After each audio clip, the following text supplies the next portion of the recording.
JulyAmbrose Bierce. Brought to you by BunnySlippers.com. Check out their brand new Dino sound slippers. Slippers that make a roaring sound every 3 steps. Made with greenish, scaly fabric, soft plush uppers, foam footbeds, and non-slip grips on the soles. And 3 white claws on each foot. One size fits most, up to women's 10.5, men's 8. Footbed measures 10.5 inches. Check out Dave's Corner of the Universe every last Tuesday of the month, part of our monthly Cthulhu Mythos and other weirdness episodes, or go to his blog at davescorneroftheuniverse.wordpress.com. Also join us later this month when we talk to writer Rami Ungar about his next novel, Rose, which should be out on Amazon right now. You can check the show notes to find out where you can get a copy, or check out the reviews for that. I really like it. It's hard to describe, but it would make a really good manga. It's biological body horror. There's spellcasting elements in it. There's elemental spirits. It's pretty cool stuff. And you can find out more about him by going to Rami Ungar, the writer, and that is RAMIUNGAR, thewriter.com. Special thanks to all of my guests this month. If you want to be a guest on PGTTCM or Black Clock due to your hobbies or professions in academia, arts, literature, relating to weird fiction, gothic, horror, Old English, any of that fun stuff, folklore, Cthulhu Mythos, weird fiction, horror in general, contact us and we'll see what we can do. pgttcm.com/contact to get a hold of us. Black Clock Audio Tales is a daily podcast that reads you a story, either a chapter of a novel or a whole short story. Join us in our exploration of old ghost stories, supernatural fiction, horror tales, folk tales, fantasy, gothic horror, weird fiction, and cosmic horror. And don't forget to join us for our monthly show about the Cthulhu Mythos. Look for our podcast wherever you find your podcasts. We suggest Podbean, Apple Podcasts, or Stitcher. Find us on the web at pgttcm.com and Black Clock Audio on Instagram and Facebook. We've got PGTTCM on Twitter and Black Clock Audio Tales on YouTube. Check out People's Guide to the Cthulhu Mythos on the last Tuesday of each month. Check out our new website at pgttcm.com. Edited by Daniel Spitzer, music by Kevin MacLeod. Produced at Badger's Drift Studio in beautiful North Portland. Recorded by Chloe Stewart. A Resumed Identity by Ambrose Bierce. Chapter 1. The Review as a Form of Welcome. One summer night a man stood on a low hill overlooking a wide expanse of forest and field. By the full moon hanging low in the west, he knew, what he might not have known otherwise, that it was near the hour of dawn. A light mist lay along the earth, partly veiling the lower features of the landscape, but above it the taller trees showed in well-defined masses against a clear sky. 2 or 3 farmhouses were visible through the haze, but in none of them, naturally, was a light. Nowhere, indeed, was any sign or suggestion of life, except the barking of a distant dog, which, repeated with mechanical iteration, served rather to accentuate than dispel the loneliness of the scene. The man looked curiously about him on all sides, as one who among familiar surroundings is unable to determine his exact place and part in the scheme of things. It is so, perhaps, that we shall act when, risen from the dead, we await the call to judgment. 100 yards away was a straight road, showing white in the moonlight. Endeavoring to orient himself, as a surveyor or navigator might say, the man moved his eyes slowly along its visible length, and at a distance of a quarter mile to the south of his station saw, dim and grey in the haze, a group of horsemen riding to the north. Behind them were men afoot, marching in column, with dimly gleaming rifles aslant above their shoulders. They moved slowly and in silence. Another group of horsemen, another regiment of infantry, another and another, all in unceasing motion toward the man's point of view, past it and beyond. A battery of artillery followed, the cannoneers riding with folded arms on limber and casing. And still the interminable procession came out of the obscurity to south and passed into the obscurity to north, with never a sound of voice, nor hoof, nor wheel. The man could not rightly understand. He thought himself deaf, said so, and heard his own voice, although it had an unfamiliar quality that almost alarmed him. It disappointed his ear's expectancy in matter of timbre and resonance, but he was not deaf, and that for the moment sufficed. Then he remembered that there are natural phenomena to which some one has given the name acoustic shadows. If you stand in an acoustic shadow, there is one direction from which you will hear nothing. At the Battle of Gaines' Mill, one of the fiercest conflicts of the Civil War, with 100 guns in play, spectators a mile and a half away on the opposite side of the Chickahominy Valley heard nothing of what they clearly saw. The bombardment of Port Royal, heard and felt at St. Augustine, 150 miles to the south, was inaudible 2 miles to the north in a still atmosphere. A few days before the surrender at Appomattox, a thunderous engagement between the commands of Sheridan and Pickett was unknown to the latter commander a mile in the rear of his own line. These instances were not known to the man of whom we write, but less striking ones of the same character had not escaped his observation. He was profoundly disquieted, but for another reason than the uncanny silence of that moonlit march. "Good Lord," he said to himself, and again it was as if another had spoken his thought. "If those people are what I take them to be, we have lost the battle and they are moving on Nashville." Then came a thought of self, an apprehension, a strong sense of personal peril, such as in another we call fear. He stepped quickly into the shadow of a tree, and still the silent battalions moved slowly forward in the haze. The chill of a sudden breeze upon the back of his neck drew his attention to the quarter whence it came, and turning to the east he saw a faint grey light along the horizon, the first sign of returning day. This increased his apprehension. "I must get away from here," he thought, "or I shall be discovered and taken." He moved out of the shadow, walking rapidly toward the greying east. From the safer seclusion of a clump of cedars he looked back.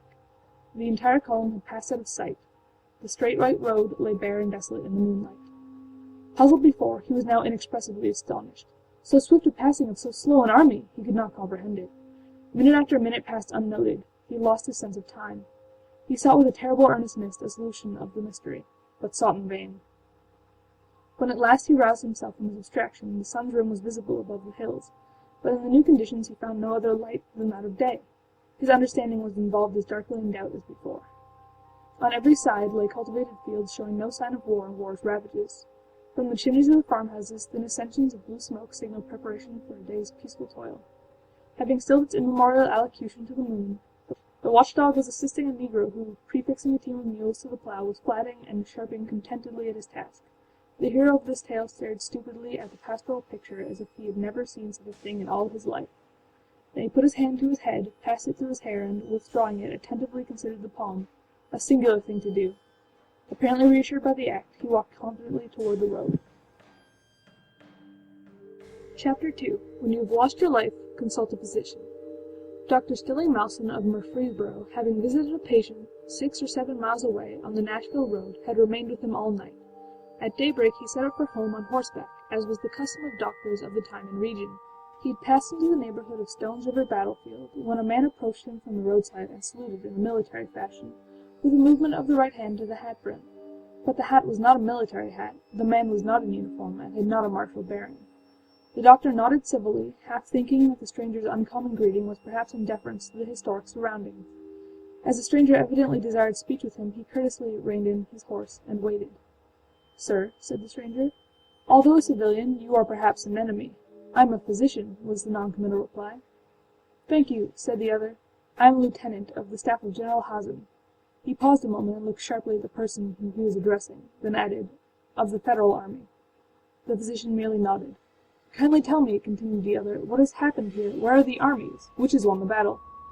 The physician regarded his questioner curiously with half-shut eyes. After professional scrutiny prolonged to the limit of politeness.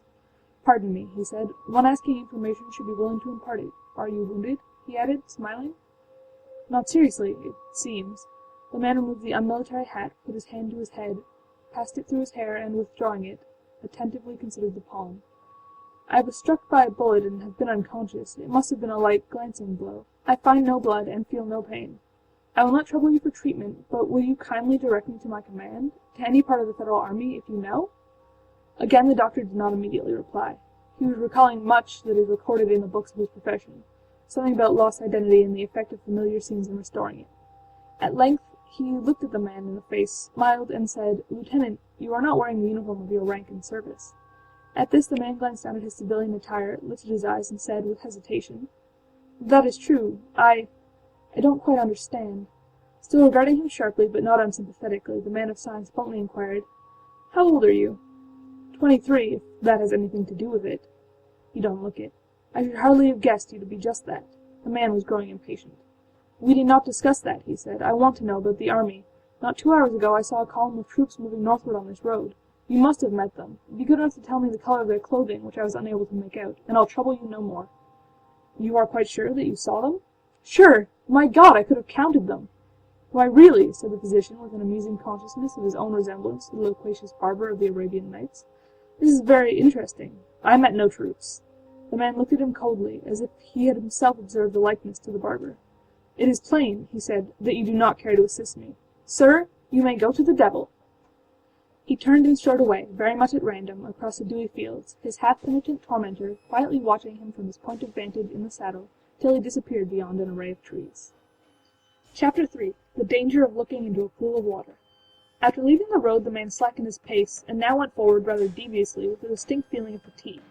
He could not account for this, though truly the interminable loquacity of that country doctor offered itself in explanation. Seating himself upon a rock, he laid one hand upon his knee, back upward, and casually looked at it. It was lean and withered. He lifted both hands to his face. It was seamed and furrowed. He could trace the lines with the tips of his fingers. How strange! A mere bullet stroke and a brief unconsciousness should not make one a physical wreck. "I must have been a long time in hospital," he said aloud. "Why, what a fool I am! The battle was in December, and it is now summer." He laughed. "No wonder that fellow thought me an escaped lunatic. He was wrong. I am only an escaped patient." At a little distance a small plot of ground enclosed by a stone wall caught his attention. With no very definite intent he rose and went to it. In the center was a square, solid monument of hewn stone. It was brown with age, weather-worn at the angles, spotted with moss and lichen. Between the massive blocks were strips of grass, the leverage of whose roots had pushed them apart. In answer to the challenge of this ambitious structure, Time had laid his destroying hand upon it, and it would soon be one with Nineveh and Tyre. In an inscription on one side his eye caught a familiar name. Shaking with excitement, he craned his body across the wall and read, "Hawson's Brigade, to the memory of its soldiers who fell at Stone River, December 31st, 1862. The man fell back from the wall, faint and sick. Almost within an arm's length was a little depression in the earth. It had been filled by a recent rain, a pool of clear water. He crept to it to revive himself, lifted the upper part of his body on his trembling arms, thrust forward his head and saw the reflection of his face as in a mirror. He uttered a terrible cry. His arms gave way. He fell, face downward, into the pool and yielded up the life that had spanned another life. End of A Resumed Identity. A wireless message. In the summer of 1896, Mr. William Holt, a wealthy manufacturer of Chicago, was living temporarily in a little town of central New York, the name of which the writer's memory has not retained. Mr. Holt had had trouble with his wife, from whom he had parted a year before. Whether the trouble was anything more serious than an incompatibility of temper, he is probably the only living person that knows. He is not addicted to the vice of confidences. Yet he has related the incident herein set down to at least one person without exacting a pledge of secrecy. He is now living in Europe. One evening he had left the house of a brother whom he was visiting, for a stroll in the country. It may be assumed, whatever the value of the assumption in connection with what is said to have occurred, that his mind was occupied with reflections on his domestic infelicities and the distressing changes that they had wrought in his life. Whatever may have been his thoughts, they so possessed him that he observed neither the lapse of time nor whither his feet were carrying him. He knew only that he passed far beyond the town limits, and was traversing a lonely region by a road that bore no resemblance to the one by which he had left the village. In brief, he was lost. Realizing his mischance, he smiled. Central New York is not a region of perils, nor does one long remain lost in it. He turned about and went back the way he had come. Before he had gone far, he observed that the landscape was growing more distinct, was brightening. Everything was suffused with a soft, red glow, in which he saw his shadow projected in the road before him. "The moon is rising," he said to himself.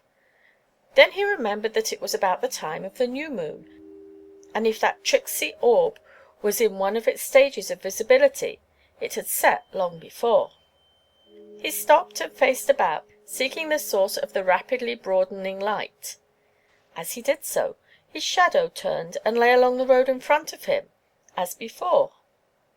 The light still came from behind him. That was surprising. He could not understand. Again he turned, and again, facing successively to every point of the horizon.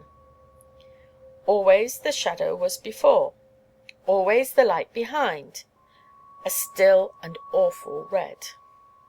Holt was astonished. Dumbfounded is the word that he used in telling it, yet seems to have retained a certain intelligent curiosity. To test the intensity of the light, whose nature and cause he could not determine, he took out his watch to see if he could make out the figures on the dial. They were plainly visible, and the hands indicated the hour of 11 o'clock and 25 minutes. At that moment the mysterious illumination suddenly flared to an intense and almost blinding splendor, flushing the entire sky, extinguishing the stars, and throwing the monstrous shadow of himself athwart the landscape. In that unearthly illumination he saw near him, but apparently in the air at a considerable elevation, the figure of his wife, clad in her night clothing, and holding to her breast the figure of his child. Her eyes were fixed upon his with an expression which he afterward professed himself unable to name or describe. Further than that, it was not of this life. The flare was momentary, followed by black darkness, in which, however, the apparition still showed white and motionless. Then by insensible degrees it faded and vanished, like a bright image on the retina after the closing of the eyes. A peculiarity of the apparition, hardly noted at the time but afterward recalled, was that it showed only the upper half of the woman's figure. Nothing was seen below the waist. The sudden darkness was comparative, not absolute, for gradually all objects of his environment became again visible. In the dawn of the morning Holt found himself entering the village at a point opposite to that at which he had left it. He soon arrived at the house of his brother, who hardly knew him. He was wild-eyed, haggard, and grey as a rat. Almost incoherently he related his night's experience. "Go to bed, my poor fellow," said his brother, "and wait, we shall hear more of this." An hour later came the predestined telegram. Holt's dwelling in one of the suburbs of Chicago had been destroyed by fire. Her escape cut off by the flames, his wife had appeared at an upper window, her child in her arms. There she had stood, motionless, apparently dazed. Just as the fireman had arrived with a ladder, the floor had given way, and she was seen no more. The moment of this culminating horror was 11 o'clock and 25 minutes, Standard Time. End of A Wireless Message by Ambrose Bierce. Read by Lynn Thompson. An Unfinished Race by Ambrose Bierce. James Baron Wilson was a shoemaker who lived in Leamington, Warwickshire, England. He had a little shop in one of the byways leading off the road to Warwick. In his humble sphere, he was esteemed an honest man, although, like many of his class in English towns, he was somewhat addicted to drink. When in liquor, he would make foolish wagers. On one of his too frequent occasions, he was boasting of his prowess as a pedestrian and athlete, and the outcome was a match against nature. For a stake of 1 sovereign, he undertook to run all the way to Coventry and back, a distance of something more than 40 miles. This was on the 3rd day of September in 1873. He set out at once, the man with whom he had made the bet, whose name is not remembered, accompanied by Baron Wise, a linen draper, and Emerson Burns, a photographer, I think, following him in a light cart or wagon. For several miles Wilson went on very well, at an easy gait, without apparent fatigue, for he had really great powers of endurance, and was not sufficiently intoxicated to enfeeble them. The 3 men in the wagon kept a short distance in the rear, giving him occasional friendly chaff or encouragement as the spirit moved them. Suddenly, in the very middle of the roadway, not a dozen yards from them, and with their eyes full upon him, the man seemed to stumble, pitched headlong forward, uttered a terrible cry, and vanished. He did not fall to the earth, he vanished before touching it. No trace of him was ever discovered. After remaining at and about the spot for some time, with aimless irresolution, the three men returned to Leamington, told their astonishing story, and were afterward taken into custody. But they were of good standing, had always been considered truthful, were sober at the time of the occurrence, and nothing ever transpired to discredit their sworn account of their extraordinary adventure, concerning the truth of which, nevertheless, public opinion was divided throughout the United Kingdom. If they had something to conceal, their choice of means is certainly one of the most amazing ever made by sane human beings. End of An Unfinished Race by Ambrose Bierce. Recording by Britannia.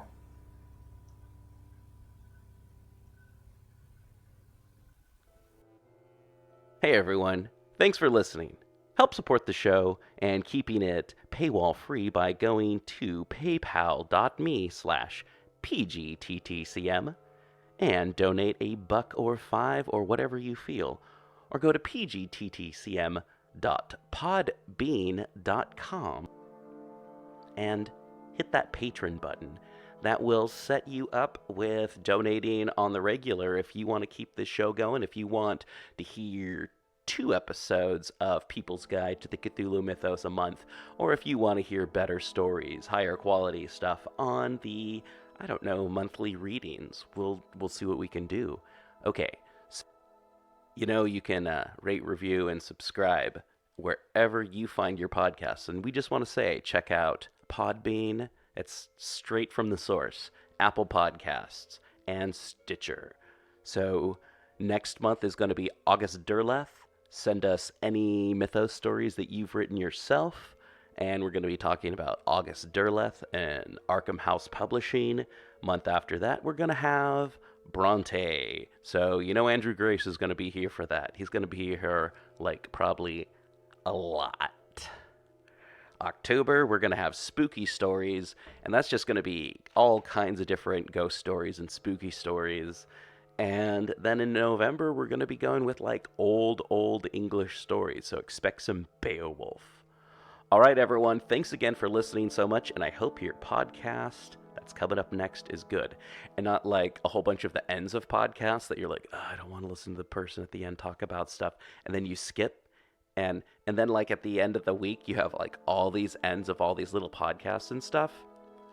I always hear myself in those because I'm I don't want to listen to myself try and tell myself to help the show get better. Anyway, thanks a lot for listening. If you got all the way to this part, high fives. Send me a link. Not send me a link. Send me a message on Facebook or Twitter or something and said, hey, I got all the way to the end of episodes. # high five. Anyway. You're the best. Keep on going.